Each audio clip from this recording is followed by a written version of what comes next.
अस्सलामु अलैकुम नाजरीन, ज़रा तसव्वुर कीजिए कि एक ऐसा वाक़या रूनुमा होता है जिसने पूरे बर्रे सगीर को हिला कर रख दिया। पहलगाम के मुकाम पर दहशतगर्दी का एक वाक़या देखने में आता है। पूरे भारत में शोर मच जाता है, मीडिया चीखने लगता है, पाकिस्तान को सबक सिखाया जाएगा।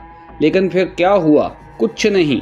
जी हाँ, बिल्कुल कुछ नहीं। ना कोई जवाबी कार्रवाई, ना कोई फ़ज़ाई हमला, बस खामोशी, गहरी खामोशी।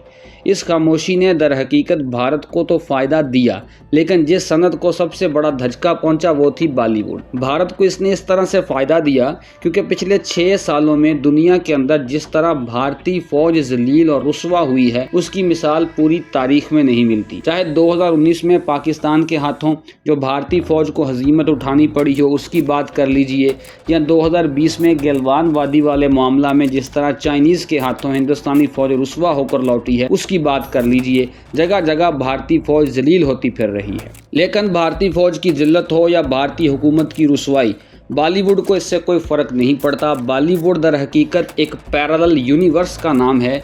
ये वो यूनिवर्स है जहाँ पर हिंदुस्तान दुनिया की सुपर पावर है, जहाँ पर हिंदुस्तान दुनिया में जो चाहे कर सकता है। बॉलीवुड को सिर्फ ये चाहिए कि हिंदुस्तान में एक दहशतगर्दी का वाक़या हो और उसके जवाब में इल्ज़ाम पाकिस्तान पर लगाया जाए और एक पटाखा पाकिस्तान के इलाका में छोड़ दिया जाए, चाहे फिर उसके नतीजे में एक कव्वे की जान ही क्यों ना जाए। वैसे उस कव्वे का अफसोस मुझे आज तक है जो हिंदुस्तान की सर्जिकल स्ट्राइक में पाकिस्तान के इलाका में मारा गया था। बस इतनी सी बात पर ही बॉलीवुड की हो जाती है चांदनी। उन्हें मिल जाता है एक ऐसा स्क्रिप्ट जिस पर उन्हें कोई मेहनत भी नहीं करनी पड़ेगी और जिस पर बनाई गई फिल्में भी हिंदुस्तान में हाथों हाथ हॉट केक्स की तरह बिकेंगी।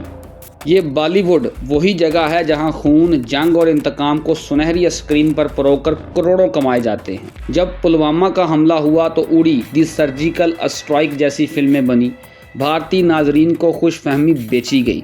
जब 2016 में सरहद पर कशीदगी बढ़ी तो राजी जैसी फिल्में आईं जिसमें राक को अजीम और पाकिस्तान को गद्दार दिखाया गया। मगर सोचने की बात यह है, पहलगाम का वाक़या हुआ और मोदी साहब को बॉलीवुड को जिला देने का एक नया मौका मिला तो वो पीछे हट गए। क्यों?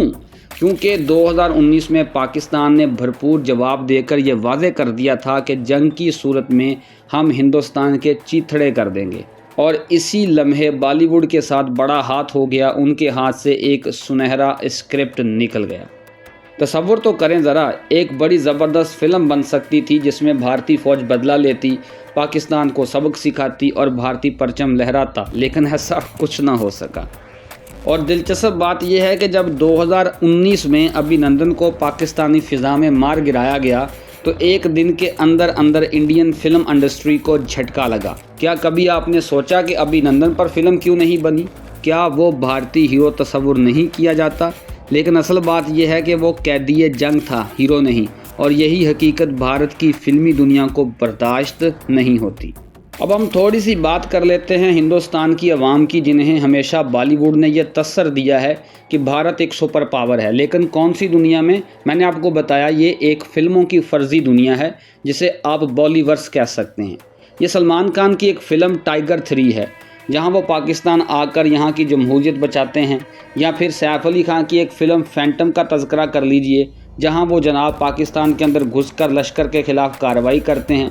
ये सब एक फ़रेब है। असल में इनकी औकात ये है कि ये पाकिस्तान की सरहद के अंदर एक गोला फेंकने की भी औकात नहीं रखते। हकीकत ये है कि हिंदुस्तान अपनी सरहद तक भी पाकिस्तान को नहीं क्रॉस कर सकता, हालांकि इसके पास पाकिस्तान से कई गुना ज़्यादा फ़ौजी हैं। और ना सिर्फ ये, चीन की फ़ौज मुसलसल हिंदुस्तानी इलाके में घुसी हुई है और भारत को मुसलसल वहाँ से रुसवाई और शर्मसारी का सामना करना पड़ रहा है। ये वो हकीकत है जो बॉलीवुड की स्क्रीन पर कभी भी नहीं दिखाई जाती, क्योंकि वो जानते हैं कि अगर वो ये दिखा देंगे तो हिंदुस्तान की हकीकत बेनकाब हो जाएगी। तो मोदी का पीछे हटना दर हकीकत उसकी एक मजबूरी बन गई, क्योंकि उसको अच्छे से पता है कि अगर उसने पाकिस्तान के साथ कोई छेड़छाड़ की जिसके लिए उसने पर बहुत तोले हैं, कभी रफ़ाइल को उतारा गया हवा में तो कभी सुखोई तैयारों को उड़ाया गया हवा में, लेकिन मुझे लगता है कि फ़्रांस और रशिया ने मिलकर भारत की मिन्नत और तरला किया होगा कि आपकी मेहरबानी है, हमारे रफ़ाइल और सुखोई तैयारों की अब बेइज्जती ना करवा देना, वरना हमें कोई ग्राहक नहीं मिलेगा पूरी दुनिया में इन तैयारों को ख़रीदने वाला।